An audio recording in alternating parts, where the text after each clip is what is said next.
사람들은 신앙을 표현할 때 여러 가지로 표현합니다. 정적인 신앙, 혹은 정체된 신앙, 그리고 동적인 신앙, 또 가만히 있는 명사적 신앙, 혹은 움직이는 동사적 신앙, 여러 가지로 표현하고 묘사합니다. 오늘 성경 속에는, 특별히 여호수아 말씀 속에는 여러 가지 많은 동사들이 엄청나게 기록되어 있고 나타나 있습니다. 특별히 그 말씀들 가운데서 네 가지 동사를 주축으로 전개되고 있는 것을 저희들이 발견할 수가 있습니다. 특별히 오늘 첫 번째 말씀은 동사신앙, 움직이는 신앙은 일어나는 신앙인 것을 우리에게 말씀합니다. 일어나라. 1절, 2절 시작. 여호와의 종 모세가 죽은 후에 여호와께서 모세의 수종자 눈의 아들 여호수아에게 말씀하여 이르시되, 먼저 하나님께서 말씀하시는 하나님으로 이스라엘 백성들에게 여호수아에게 나타나고 있습니다. 말씀하여 이르시되, 말씀하시는 하나님, 그리고 우리는 응답하는 이스라엘, 응답하는 성도들입니다. 두 번째, 온 백성과 함께 일어나라 말씀하시는 하나님. 2절 시작. 내 종 모세가 죽었으니 이제 너는 이 모든 백성과 더불어 일어나 이 요단을 건너 내가 그들 곧 이스라엘 자손에게 주는 그 땅으로 가라. 2절 NIV 성경은 좀 미약하게 번역이 되어 있지만은 그 밑에 킹제임스 번역은 좀 더 정확하게 적극적으로 번역이 되어 있어요. 그러므로 이제 너는 이 온 백성과 함께 일어나. 그러므로 지금 일어나라. Now therefore arise. 그러므로 지금 일어나라. 이렇게 분명하게 킹제임스 버전은 이렇게 번역을 하고 있어요. 오늘 성경 말씀 모두가 그렇고 오늘 여호수아서 본문 메시지는 너무나도 다이나믹하다, 너무나도 호감이 가고, 너무나도 정력적이고, 너무나도 활발하고, 너무나도 역동적인 말씀이다. 그러니 이 말씀을 들은 사람들, 이 말씀을 발견한 사람들, 이 말씀을 먹은 사람들은 다 다이나믹하게 역동적인 삶으로 변화되지 않을 수가 없는 거예요. 하나님을, 역동적인 하나님을 믿는다 하면서 변화되지 않고 정체되어 있다든지 명사적 신앙으로 그 자리에 머물고 있다고 하면은 우리 영혼 속에는 새로운 시작이 아직도 이루어지지 않은 것이거나, 아니면 시작되었음에도 불구하고 계속 자거나 계속 졸거나 멈춰져 있기 때문이죠. 하나님께서는 여호수아에게 모세가 죽었다고 힘없이 주저앉아 있지 말라고 말씀해요. 일어나라고 힘을 불어 넣어주시는 거예요. 그러니까 하나님께서 일어나라 이렇게 명령하시는 것은 그들이 자고 있거나, 뭐라고요? 자고 있거나, 누워 있거나, 뭐라고요? 누워 있거나, 슬픔 속에 있거나, 어디에 있거나? 슬픔 속에 있거나, 아니면은 좌절 속에 있다는 거예요. 그렇기 때문에 하나님은 그걸 보고 계실 수가 없는 거예요. 그래서 일어나라 그렇게 말씀하는 거예요. 자는 사람들 일어나고, 누워 있는 사람들 편안하게 신앙생활하고 인생 살아가는 사람들 일어나라는 거예요. 그리고 슬픔, 낙심 때문에 좌절해가지고 의욕도 없이 살아가는 사람들 일어나라고 말씀을 주고 계시는 거예요. 이것이 바로 우리 기독교 신앙의 역동성, 다이나믹한 모습이다. 바로 그렇게 말씀을 주는 거예요.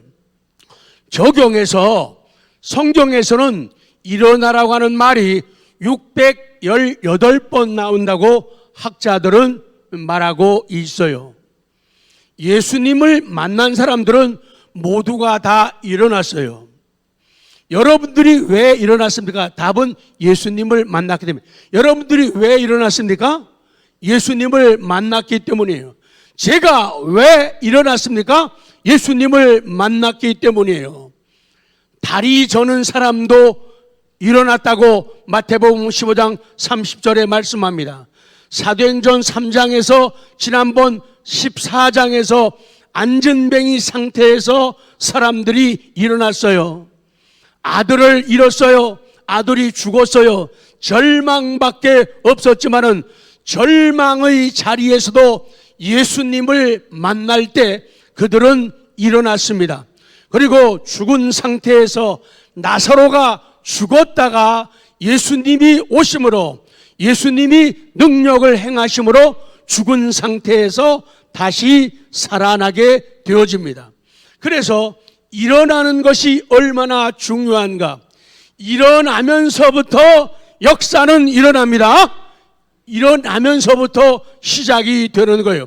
그래서 이 말씀, 이 진리를 좀 더 쉽게 삶 속에서 이해하려고 하면은, 저는 잘 못하는 거지만은 여러분 농구 잘 아시죠?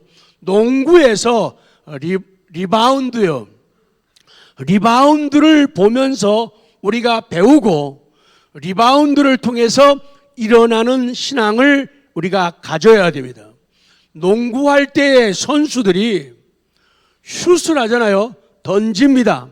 그런 때 이 슛이 빗나가는 바람에 바스켓 바구니에 맞고 튀겨나오죠. 그 튀겨나온 볼을 다시 잡는 것을 리바운드라고 합니다. 뭐라고 한다고요? 리바운드. 그래서 이 튀겨나온 볼을 공격하는 사람이 잡게 되면은 다시 한번 24초에 공격할 수 있는 기회. 무슨 기회요? 공격할 수 있는 기회가 주어지기 때문에 리바운드는 너무너무 중요한 거라는 거예요. 리바운드를 잘 하느냐 못하느냐, 그게 훌륭한 선수냐 아니냐, 그게 훌륭한 팀이냐 아니냐를 판가름한다, 그 말씀이에요.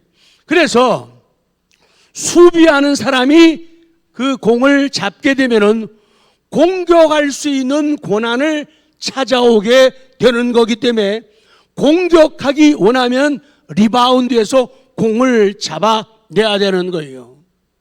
그래야지 튀어나온 그 볼을 잡게 되면은 득점으로 이어질 수가 있는 거예요. 그래서 선수들은 적극적으로 리바운드 다툼을 벌이게 되는 거예요. 그러니까 슛 했는데 공이 들어가지 않았다고 해가지고 포기하면 된다 안 된다? 안 된다. 코가 석자가 되면 된다 안 된다? 안 된다는 거예요. 다시 리바운드하라는 거예요. 안 맞고 튀겨나온 볼을 다시 잡으라는 거예요. 리바운드. 다시 시작하고 다시 공이 튀도록, 바운드 뭐 튀어오르다 날아오르다 그 말인데, 다시 튀어오르도록 리바운드 되게 하는 것. 우리 인생도 그러하고, 그래서 그렇잖아요. 문이 열릴 때까지, 어떤 사람이 문을 잘 여느냐, 문 열릴 때까지 두들누리는 사람이라는 거예요. 그 얘기 너무 잘 알죠. 어떤 사람이 우물을 너무너무 잘 파는 거예요. 너무 잘 파요.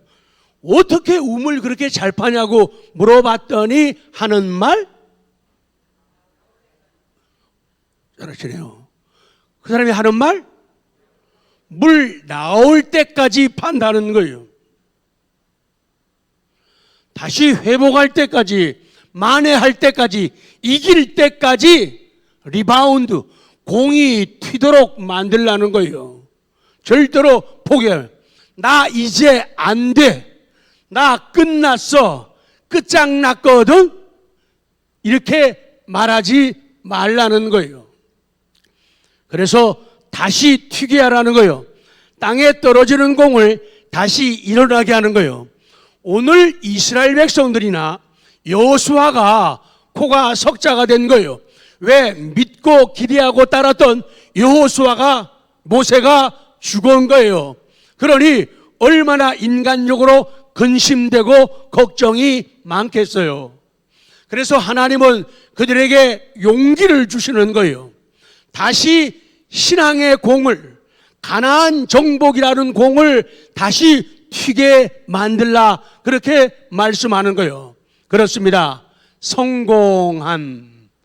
그렇다부터 시작. 그렇다. 성공한 사람, 성공할 사람은, 동사적인 신앙의 사람들은 사면 초가와 절체절명의 상황에서도 포기하기를 거부한 보통 사람.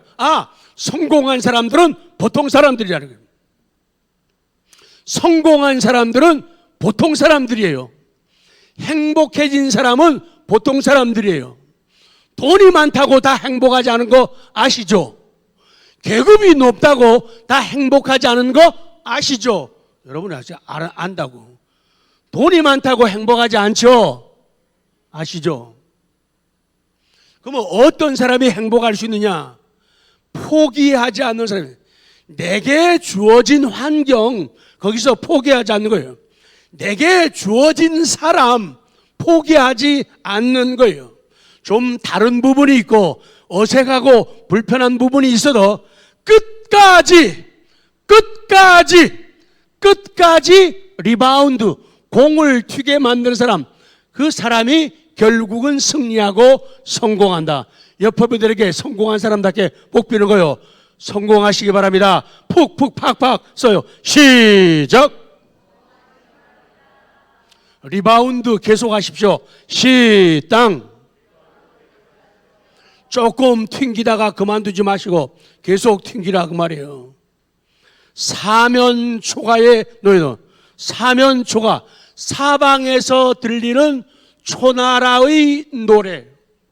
항우가 유비하고 싸우면서 정말로 패배를 맛보고 절망적인 상태에 빠집니다. 그래가지고 어쩔 수 없는 상황에 들어가 있는데 어느 날 갑자기 노래가 사면에서 들려오는데 이 사람들이 자기들의 군사를 포로로 잡아가지고 그 사람들에게 고향 노래를 부르게 만드는 거예요. 그렇지 않아도 사람들이 뒤숭숭한데 고향 생각나고 언제 죽을지 모르고 패할 줄 모르는데 고향 생각나도록 초나라 사람 군사들이 부르는 노래가 들려오는 거예요. 기가 막힌 거죠. 결국은 항우가 이렇게 저렇게 패배하고 결국은 자결하고 말죠. 그러나 믿음의 사람들은 사방에서 절망을 부추기는 노래가 들려온다 할지라도 결코 뭐가 죽지 않아요? 기가 죽지 않아요. 약호가 죽지 않는다고요. 왜? 하나님의 음성을 들었기 때문에 그래요. 일어나라 라고 말씀하는 것. 내 인생도 그러하고 내 신앙도 그러하고 내 사업도 직장도 가정도 내 앞으로 진로도 그러하다, 그렇게 말씀하는 거예요. 인생을 믿음으로 계속 튕겨나온 볼을 리바운드한 사람들, 이 사람들이요. 승리자가 누구인가? 승리자가 누구예요? 리바운드를 계속하고 잘하는 사람이에요. 승리자가 누구냐? 다시 일어나는 사람들이에요. 다시 시작하는 사람들이에요. 그래서 후반기에 다시 시작하는 은혜가 있기를 원합니다. 이제 그만큼 코로나에게 물리고 코로나에게 겁먹고 코로나에게 기죽었으면 됐지. 얼마만큼 오늘 이 시대 사람들이 더 기가 죽으려고 합니까? 이제는 코로나의 모습과 코로나의 소리보다도 하나님의 음성이 크게 들리는 복이 있기를 원합니다. 싫은가 봐요? 대답 안 하기로 작정하셨네요. 코로나의 소리가 작게 들리는 은혜가 있기를 원합니다. 하나님의 음성이 크게 들리기를 원합니다. 일어나라! 그거예요. 일어나라는 거예요. 그리고 또 한 가지, 예수님도 보면은 굉장히 많은 비유로 말씀을 가르치십니다. 우리도 하나님께서 여호수아에게 일어나라고, 백성들에게 일어나라고 말씀하는데, 농구의 리바운드를 통해서 우리가 일어나는, 다시 공을 튀게 하는, 그래서 점수를 따게 하는 그런 승리자가 되는 것 교훈을 받고, 또 한 가지는 길가에 피어난 민들레를 보고 민들레를 배우면서 일어나는 신앙이 돼야 합니다. 이런 모든 것들을 갖다가 일반 은총이라고 하는 거예요. 농구를 통해서 교훈받고 깨닫는 거예요. 민들레를 통해 가지고 교훈받고 깨닫는 거예요. 이 일반 은총이에요. 그렇기 때문에 꽃 하나, 나무 하나, 흐르는 강물, 넘쳐나는 바다 다 그냥 볼 일은 하나도 없다는 거예요. 사람 한 사람도 그래요. 우리 민족을 나타내는 것들이 너무도 많이 있죠. 흰옷이 우리 민족의 어떤 면에서 상징이기도 하고, 태극기도 있고 애국가도 있고 무궁화도 있는데, 어떤 의미에서 우리 민족에게는 민들레라고 하는 곳이 하나의 상징으로 마음 한구석에 자리를 잡고 있어요. 그래서 시간이 많이 가기 때문에 최대한 시간을 줄여서 말씀합니다. 민들레는 한겨울 혹한과 차가운 얼음에 밟히고 짓눌려도 일어나서 꽃을 피운다.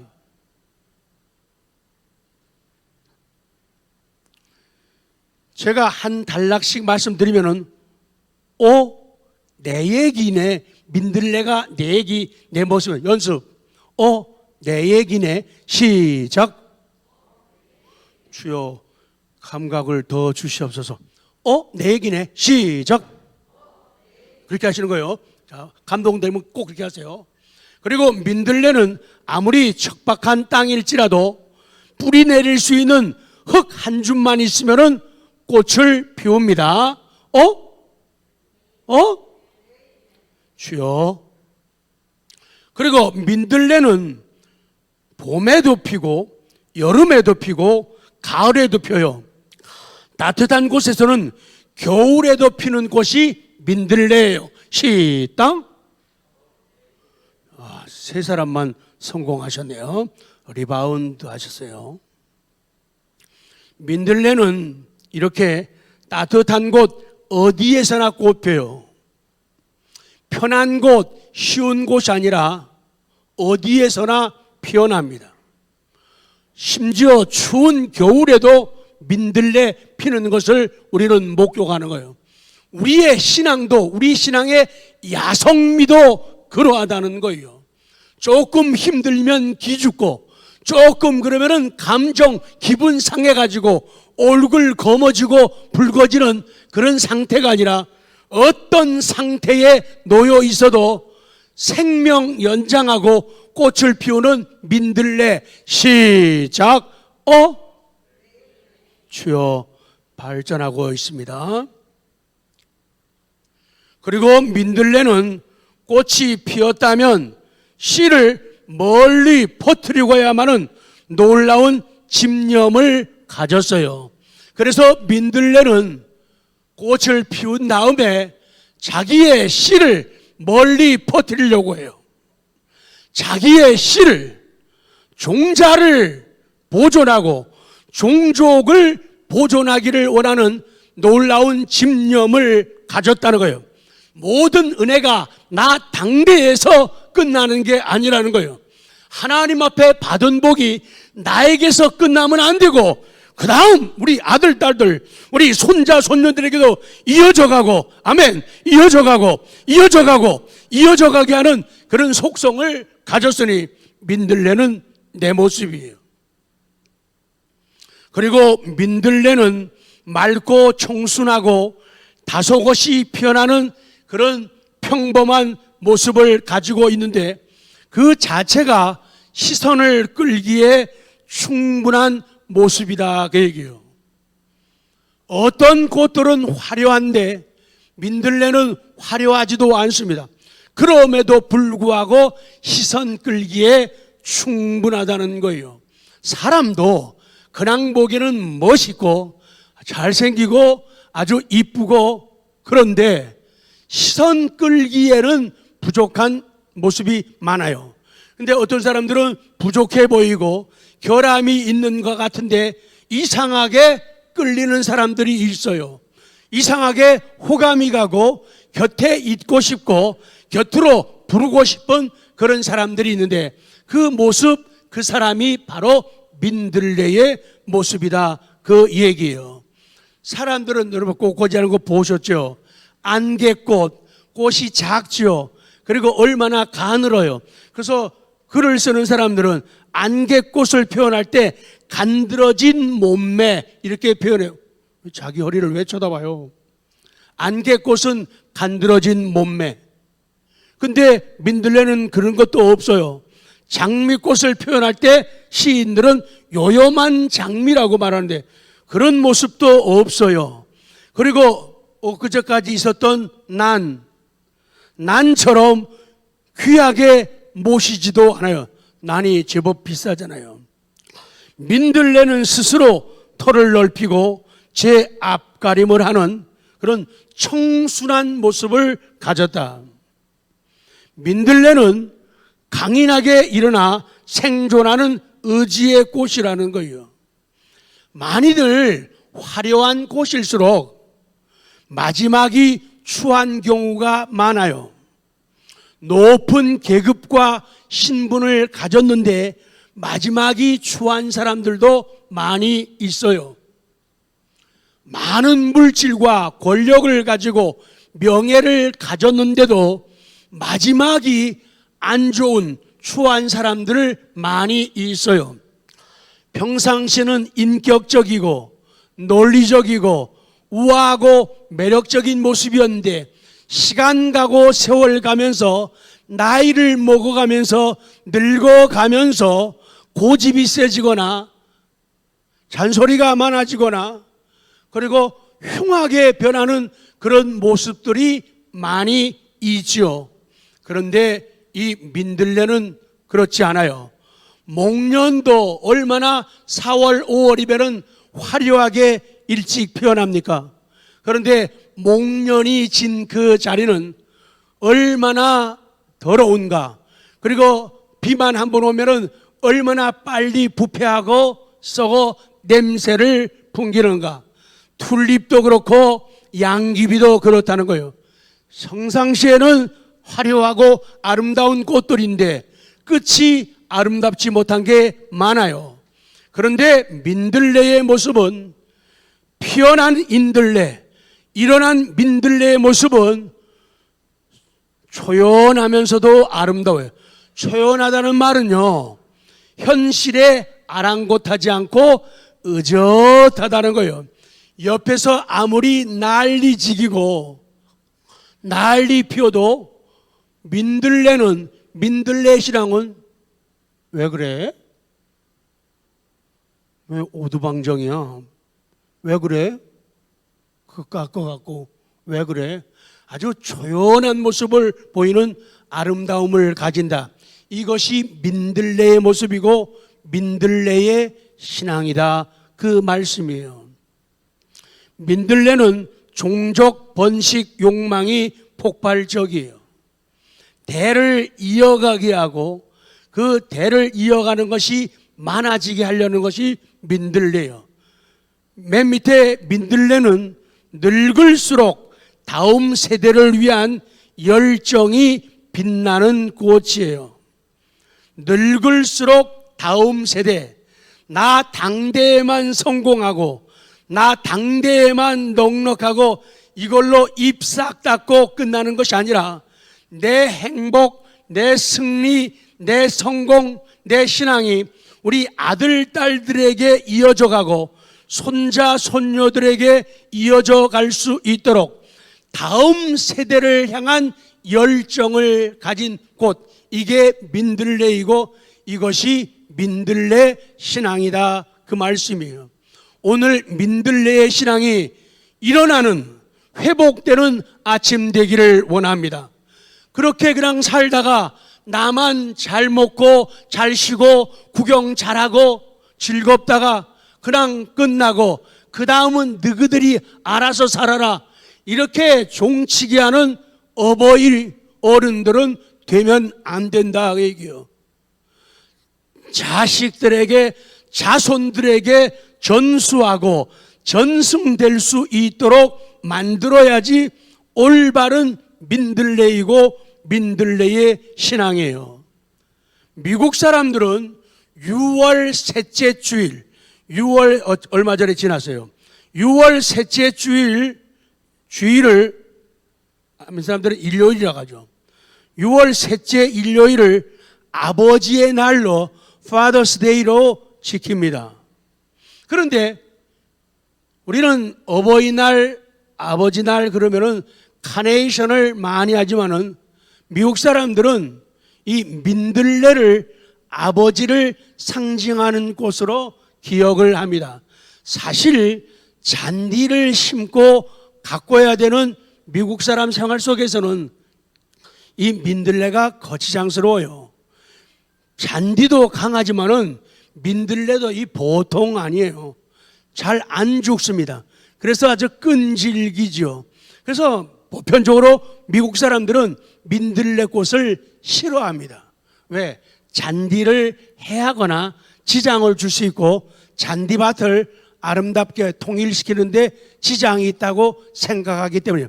그럼에도 불구하고 그들은 아버지 날 꽃을 민들레로 정하고 있는 거예요. 믿음이라고 하는 것은 우리의 어머니는, 우리의 아버지는 아무리 짓밟혀도 다시 일어납니다. 여간에서 꺾이지 않아요. 그래서 자식이었을 때 우리들은 그렇게 보았고 그렇게 들었어요. 난 그렇게 생각했어요. 우리 아버지 지군식 집사님은 피곤하지도 않고 배도 안 고픈 줄 알았어. 왜? 먹을 거 있으면은 저희들을 주셨기 때문이에요. 우리는 졸려가지고 투정하는데 그래도 더워도 추워도 업고 안아주셨어요. 그러는 줄 알았어요. 우리 어머니는 그런 줄 알았어요. 우리 어머니 김복순 권사님은 그런 줄 알았어요. 근데 지나고 보니까 엄마 되고 아빠 되고 할아버지 되고 할머니 되어 보니까 똑같이 힘들고 똑같이 피곤하고 똑같이 배고프더라. 근데 그게 사랑이었다. 제가 왜 오늘 이 얘기하면서 어머니 아버지를 언급을 하느냐.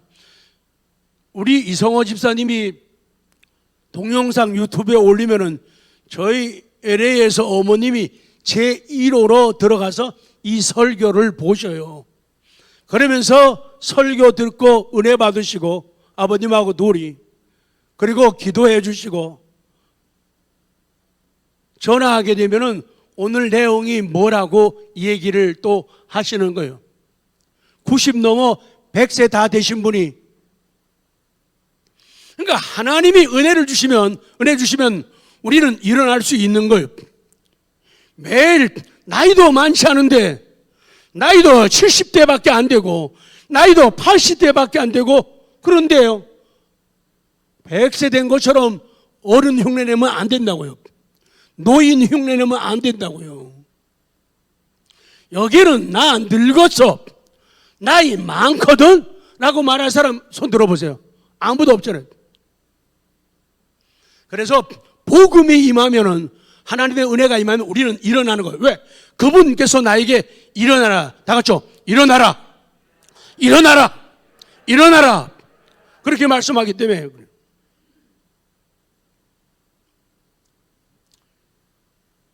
예수님께서 회당장 야이로의 죽은 딸을 살리실 때 하신 말씀이 있어요. 마가복음 5장 41절 시작. 그 아이의 손을 잡고 이르시되 달리다고 하시니 번역하면 곧 내가 내게 말하노니 소녀야 일어나라 하심이라. 결론입니다. 이스라엘 백성들에게 말씀하신 하나님은 오늘 우리에게 말씀하십니다. 결코 죽기 위해서 사는 육적 삶을 살지 말아라. 죽기 위해서 사는 육적 삶을 살지 말아라. 도리어 살기 위해서 죽는 영적인 삶을 살아라. 오늘 이 말씀 앞에 아멘하기를 원합니다. 아멘하기를 원합니다. 아멘하시기 바랍니다. 지금 나는 몇 살입니까? 지금 나는 어떤 것들을 가지고 누리고 있습니까? 지금 나는 어떤 자리에 앉아 있습니까? 그렇게 시간이 별로 많지 않다는 겁니다. 가장 지혜롭게 사는 방법은 오늘이라도 내일이라도 죽을 수 있다고 믿는 사람이 가장 잘 살 수가 있어요. 아직은 멀어서, 아직 1년 남았어, 아직 5년 남았어, 아직 10년 남았어, 아직 20년 남았어, 아직 30년은 거뜬하게 살 걸. 이 사람들은 진실되게 열심히 살 기회가 많지가 않아요. 오늘을 최선으로 생각할 때 하루하루 우리는 성실할 수가 있게 됩니다. 아무쪼록 오늘 하나님께서 슬픔, 낙심, 좌절 그 속에 있었던 우리들에게 후반기 7월을 통해 가지고 이제 하나님이 말씀하니까 일어나라고 말씀하니까 우리 모두가 설교하는 제가 일어나기를 원합니다. 여러분들이 일어나기를 원합니다. 우리 모두가 일어나기를 원합니다. 일어나서 걷는 거예요. 일어나서 뛰는 거예요. 일어나서 일하는 거예요. 일어나서 새 역사를 창출하기를 소원합니다. 아멘.